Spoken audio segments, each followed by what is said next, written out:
అందరూ ఆలస్యం అనండి. Now let me talk about delay. ఆలస్యం గురించి నేను మాట్లాడతాను. పక్కనలో అడగండి, అసలు ఆలస్యం ఎందుకు చేయాలా? ఒకసారి నాకు కొన్ని కాయగూరలు అంటే ఇష్టం అనమాట. కొత్త వంట వచ్చింది, చెయ్యమ్మా అంటే చేసింది, టకటక చేసేసింది 2 నిమిషాల్లో. తిన్నా, అదే కాయగూర, అదే నూనె, అదే ఉప్పు, అదే చేసింది. నేను చెప్పి మా ఆవిడకి, ఈమె బాగా చేయలేదు, నాకు తినబుద్ధి కావట్లేదు అన్నాను. మా ఆవిడ అంది, ఒక్క అరగంట ఆగంది అంది. ఆమె ఎంతసేపులో చేసింది? అరగంట ఆగంది. మావిడ అరగంట ఆగమంటది ఏంటి అంటే, మావిడ ఆ నూనెలో ఆ కాయగూరలను బాగా మగ్గబెట్టి బాగా ఉడికించిన తర్వాత కూర చేసింది. ఆహా, చాలా బాగుంది. తిన్న తర్వాత అప్పుడు అందే, ఇది త్వరగా చేసేసింది, ఇది ఉడకబెట్టేసి అందులో వేసేసింది, నూనెలో మగ్గబెడితే. అంటే ఆలస్యం ఎందుకో తెలుసా? ఉన్నతమైన కార్యాలు చేయడానికి దేవుడు టైం తీసుకుంటున్నాడు. నీ మంచి ప్రార్థన ఆలకించాలంటే టైం కావాలా అని చెప్పండి పక్కన వాళ్ళకి. God is delaying to do some best things in your time. ఇప్పుడు ఆలస్యము ఎందుకు చేస్తున్నాడు దేవుడు? అబ్రహాము జీవితంలో ఆలస్యం చేశాడు దేవుడు. ఎంతమంది తెలుసు అబ్రహాం జీవితంలో ఆలస్యం చేశాడని? ఎంత బాధ ఉంటుంది అబ్రహాంకి. కంగారు పడిపోయింది సారమ్మ. ఆలస్యం ఎందుకంటే అందరూ కనేస్తున్నారు. ఆలస్యం, ఐ వాంట్ క్విక్లీ గాడ్. ఆలస్యంలో కంగారు పడితే ఏమైందంటే, ఇస్సాకు బదులు ఎవరిని కనేశారు వీళ్ళు? ఇష్మాయేల్ని కనేశారు. ఎంత బాధ పెట్టాడు ఇష్మాయేల్. కొంచెం ఓపిక పడితే ఇష్మాయేల్ రాకుండా ఎవరు వచ్చేవారు? ఇస్సాకు వచ్చేవాడు. కానీ అబ్రహాం కూడా ఫీల్ అవుతున్నాడు లోపల, ఆలస్యం అయిపోయింది నాకు. కానీ దేవుడు ఏం చేశాడో తెలుసా? అబ్రహమా, ఇంత ఆలస్యంలో కూడా నీవు నీ విశ్వాసాన్ని గట్టిగా పట్టుకున్నావు కాబట్టి నిన్ను నేను ఎక్కడితో వదిలిపెట్టను. నువ్వు ఇంత ఆలస్యంలో కూడా నువ్వు నమ్మవు. మిగిలిన అందరికీ 3 నెలలు ఆలస్యం చేశా, సంవత్సరం, 4 ఏళ్ళు, 5 ఏళ్ళు, 10 ఏళ్ళు. ఎందుకంటే వాళ్ళ కెపాసిటీ అంతవరకే. పక్కన చెప్పండి, నీ కెపాసిటీ అంతవరకు అనండి. దేవుడు అంతవరకే ఆలస్యం చేస్తాడు. నీ జీవితంలో ఎక్కువ ఆలస్యం చేస్తున్నాడా? నీది చాలా పెద్ద capacity. You have a different capacity man. You are a powerful man. ఇక్కడ అబ్రహాంకి సామర్థ్యం ఎక్కువ.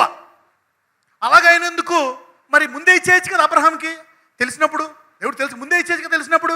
కానీ దేవుడు దేన్నైనా రుజువు చూపిస్తాడు. ఏం చూపిస్తాడు? రుజువు చూపిస్తాడు. ఎందుకంటే క్రియలు లేని విశ్వాసము. మరి దేవుడు అతని క్రియను చూపించాలి కదా, విశ్వాసం ఉందా లేదని. కావాలని ఆలస్యం చేసి 100 ఏళ్ళకి కొడుకునిచ్చి ఏమన్నాడు? అబ్రహామా, ఇలా నమ్మేవాడు ఇంతకు ముందు లేడు, తర్వాత ఉంటాడో లేదో నాకు తెలియదు, నువ్వు మట్టుకు నాకు నచ్చావు, ఇంత ఆలస్యంలో కూడా నమ్మవు కాబట్టి నేను యేసయ్యని నీ గోత్రం నుంచే వస్తాను. అందుకని మత్తయి సువార్తను యేసయ్య ఎలాగ ఆరంభిస్తాడో తెలుసా? తీయండి, మత్తయి సువార్త 1వ అధ్యాయం 1వ వచనం. ఎలాగ ఆరంభిస్తాడో తెలుసా? అబ్రహాము కుమారుడగు. ఆగండి, ఆదాం ఏమైపోయాడు? నోవా ఏమైపోయాడు? మోషే ఏమైపోయాడు? సమూయేలు ఏమైపోయాడు? ఎవరి జీవితంలో ఎక్కువ ఆలస్యమైందో, ఎవరు ఎక్కువ ఆలస్యంలో ఓపికతో పట్టుకున్నారో దేవుడు వారిని ఎన్నుకున్నాడు. అబ్రహామా, నీవు పాత నిబంధనకి విశ్వాసి కాదు, కొత్త నిబంధనకి విశ్వాసమే. హల్లెలూయా. నేను సిలువలో చనిపోయిన తర్వాత వచ్చే ఆశీర్వాదం పేరు ఏం పేరు పెడతానో తెలుసా? గలతీయులు 3:13, 14. ఏ ఆశీర్వాదము? అబ్రహాం ఆశీర్వాదము.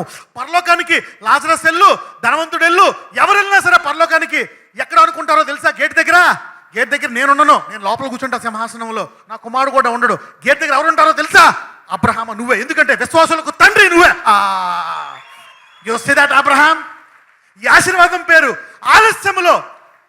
ఇప్పుడు చెప్పండి, నీ జీవితంలో ఎందుకు ఆలస్యం అవుతుందో? కెపాసిటీ ఎక్కువ నీకు కాబట్టి. Hallelujah. You see that now. Moshe అనుకున్నాడు, దేవా త్వరగా ఇచ్చాయి నాకు సామర్థ్యాన్ని, ఈ ఐగుప్తుని ఫరోని అందరినీ లేపేసి నేను తీసుకొచ్చేస్తా ఇజ్రాయెల్ని అన్నాడు. దేవుడు ఉడుకు రక్తం ఉడికిపోతుంది. దేవుడు చెప్పాడు, నీకు ఇంత కావాలా? ఇంత గొప్ప ఆలోచన ఉందా? అయితే ఇంకో 40 ఏళ్ళు ట్రైనింగ్ ఇవ్వాలా. ఎన్నేళ్ళు?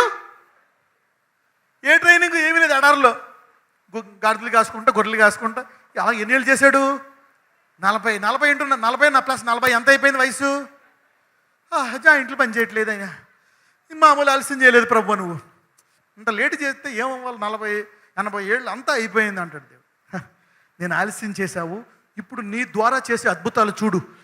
బండ నుంచి నీళ్లు తీసుకొస్తావు, సముద్రాన్ని విడగొడతావు, పైనుంచి మన్నా పూరేళ్ళు, ఆలస్యంలోంచి మా అద్భుతాలు బయటికి తీశాడు దేవుడు. హల్లెలూయా. ఇప్పుడు ఏంటి సీక్రెట్? అపవాది ఏం చేస్తాడో, దేవుడు ఆలస్యంలో నిన్ను ప్రేమించట్లేదు, నువ్వు అర్హుడు కాదు, నువ్వు పాపివి, అందుకే నీకేం జరగదు, నువ్వు వదిలేశాడు, పో, సంఘం లేదు, ప్రార్థన లేదు, బైబిల్ లేదు, వదిలే ఈ దేవుణ్ణి, నువ్వు పోయావు. సైతానుడు రివర్స్ మాట్లాడతాడు.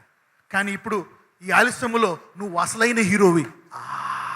ఈ ఆలస్యములో, ఈ రోగాల్లో, కష్టాల్లో, బాధల్లో ఇంకా నేను దేవుని మందిరానికి వస్తాను, ప్రార్థిస్తాను, నమ్ముతాను ఉన్నావా, అసలైన హీరోవి నువ్వు. హల్లెలూయా. గాడ్ దేవుడు పుస్తకాల్లో హీరోల లిస్టులో రాస్తాడు. అందుకే అంటాడు, ఇజ్రాయెల్లో ఒక సేనాధిపతి వచ్చి, ప్రభువా నువ్వు అందరిలాగా నా మీద చేయాల్సిన పని లేదు, మాట మాత్రం సెలవివ్వు అంటాడు. అప్పుడు యేసయ్య అతను చూసి ఆశ్చర్యపోయి, ఇజ్రాయెల్లో ఎంత విశ్వాసం అంటే ఎవరినో చూడలేదు. ఇదిగో బాబు, నువ్వు ఎవరు కూర్చుంటావో తెలుసా, నా కుమారుడైన అబ్రహాంతో కూర్చుంటావు. అంటే సింహాసనం ముందు రోలో కూర్చునేది ఎవరో, అబ్రహాము. గేట్ దగ్గర నుంచునేది ఎవరో, అబ్రహాం. ఆశీర్వాదం పేరు అబ్రహాము. యేసయ్య ఎవరి గోత్రం నుంచి వచ్చాడు, అబ్రహాం. మొత్తం అంతా ఎవరిదే, అబ్రహాము అబ్రహాము అబ్రహాము. ఎందుకు ఆలస్యం ఆలస్యం ఆలస్యం.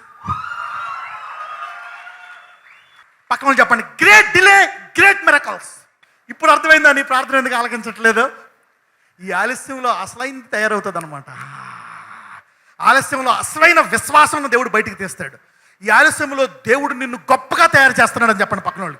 The delay, he's doing the best in the delay. ఎందుకు నాకే జరగాలి ఈ అన్యాయం, ఎందుకు ఇలాగే జరగాల, ఎందుకు ఈ మోసం జరగాల, ఆ కెపాసిటీ నీకుంది కాబట్టి. ఇప్పుడు లాగండి, స్టాండ్ అప్ నౌ. వందనాలయ్యా, ఈ చింత నువ్వు తీసివేస్తావని నాకు తెలిసిన ఆయన. Thank you lord. ఈ రోగాన్ని నువ్వు తీసివేస్తావు, ఈ అప్పులను తీసివేస్తావు. Lord for hearing my prayer.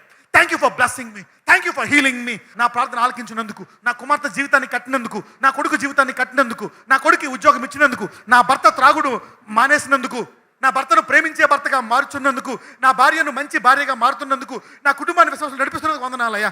నా కడుపు పండించినందుకు వందనాలు నాయన. Yes my lord. నువ్వు చేసిన ఆలస్యం కొరకు వందనాలయ్యా. ఈ ఆలస్యంలో నువ్వు మర్చిపోయావేమో అనుకున్నాను, ఈ ఆలస్యంలో నువ్వు వదిలేసావేమో అనుకున్నాను, ఈ ఆలస్యంలో నువ్వు పట్టించుకోవట్లేదు అనుకున్నానయ్యా. ఈ ఆలస్యంలోనే నువ్వు నన్ను పరీక్షిస్తున్నావా అయ్యా, ఈ ఆలస్యంలోనే గొప్ప హీరోగా చేస్తున్నావా, నన్నొక్కడనే విడిచిపెట్టేసావేమో, నాకే ఎందుకు ఈ కష్టాలు, నాకే ఎందుకు ఈ బాధలు, అందరూ బాగున్నారు, నాకే ఎందుకు ఈ జీవితము, నేనే ఎందుకు పడలు కుమిలిపోతున్నావా, నాకే ఎందుకు, no no no no no no no this God is telling you my daughter you are special. అందుకే ఎవరికి లేని సామర్థ్యాన్ని నువ్వు తట్టుకోగలవు కాబట్టి నీకిచ్చే నీ కష్టాలు, నీకిచ్చే బహుమానం వేరుగా ఉంటుంది. You can only tolerate this pain, you can only tolerate this sickness, you can tolerate this daughter, this husband, this son, ఈ అల్లుడిని, ఈ సమస్యను నువ్వే తట్టుకోగలవు, అందుకే నీకు ఇచ్చాను. I know your capacity. ఈ సమస్యలను చూసి ఎందుక కృంగిపోయి ఈ దేవుడిని ద్వేషిస్తున్నాడు నా సైతం అపవాది చెప్పాడు. అపవాది అబద్ధాలు ఆడుతున్నాడు, నేను నిన్ను ద్వేషిస్తున్నాడు దేవుడు, అందుకే కష్టాలు పెట్టాడు. ద్వేషించట్లేదు, నీ సామర్థ్యాన్ని చూసి దేవుడు నీకు ఇచ్చాడు. నీకు భరించే సామర్థ్యం ఉంది, అందుకే ఇంకా నువ్వు ఇన్ని కష్టాలు ఉన్నా దేవుని మందిరానికి వచ్చి ఈరోజు ఆరాధిస్తున్నావు. నీకంటే గొప్ప సామర్థ్యం ఎవరికి ఉంది? మోషేలాగా వాడుకో. ఆలస్యం చేస్తే చేసావు నాయన, మోషేలా వాడుకో. ప్రపంచం అంతా చూసి ఇజ్రాయెల్ గజగజ ఉడికిపోతుంది. వీళ్ళ దేవుడు ఫరో సైన్యాన్ని ఎర్ర సముద్రంలో ముంచేశాడు. బాబాయ్, మోషే చాలా డేంజర్, ప్రపంచానికి ఉడికి పుట్టించాడు. మోషే ఆలస్యం బాగా చేశాడు, బాగా ఆలస్యం చేశాడు మోషే జీవితంలో. Yes, but he made the best from Moshe. నా కష్టాల కొరకు వందనాలు, ఆలస్యం కొరకు వందనాలు, నా బాధల కొరకు వందనాలు చెల్లించుకుంటున్నాను. నువ్వు ఎన్నిట్లుండి నన్ను పైకి తీసుకొస్తావు. ఈ చింత వేసేస్తున్నాను, నీ పని కానిచ్చుకో నాయన. నేను అనవసరంగా నేను కంగారు పెట్టాను, నువ్వు నన్ను మర్చిపోయినట్టు నేను కుమిలిపోయాను నాయన. అయితే ఇప్పుడు నేను నా చింతను కృతజ్ఞతతో వేస్తున్నాను నీ ముందు.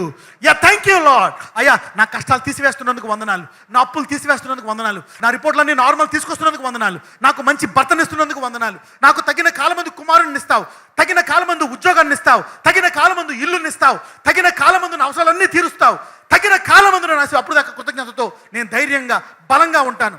నా చరణ నేస్తున్నామని ప్రార్థిస్తున్నాము తండ్రి, ఆమేన్.